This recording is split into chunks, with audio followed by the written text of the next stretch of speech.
நீ கர்த்தர்னு அவரை சொன்னாலும் சித்தம் செஞ்சாலும் எங்க போக முடியும்? அப்ப மெயின் விஷயம் என்ன? நீ கர்த்தர்னு அறிக்கை பண்ணல, அவர் யார் தான்? கர்த்தர் தான். ஆனா ரெண்டும் மஸ்ட். நீ அவரை கர்த்தர்னு அறிக்கை பண்றது மஸ்ட், அவருடைய பிதாவினுடைய சித்தத்தை செய்கிறதும் முக்கியம். நாம எப்ப பாருங்க, நான் கர்த்தாவே கர்த்தாவேன்னு கூப்பிட்டு எப்படியாவது என்ட்ரி போட்டுருவேன் அப்படின்னா அவர் சொல்லுவார், நோ, நாட் பாசிபிள். வாய்ப்புள்ள ராஜா அப்படின்னு சொல்லுங்க. என்ன சொல்லுவார்?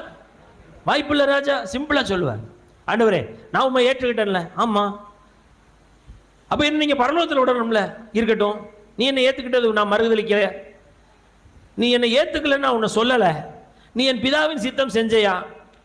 இல்ல அது செய்யல, ஆனா நான் உண்மை ஏத்துக்கிட்டேன்ல. டேய் நிறுத்தா, நீ என்னை ஏத்துக்கிடலைன்னா நான் கர்த்தர் இல்லையா?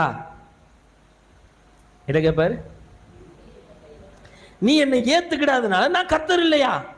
நான் தான்டா கர்த்தர். நீ நம்பினாலும் நம்பாட்டினாலும் யார் தான்?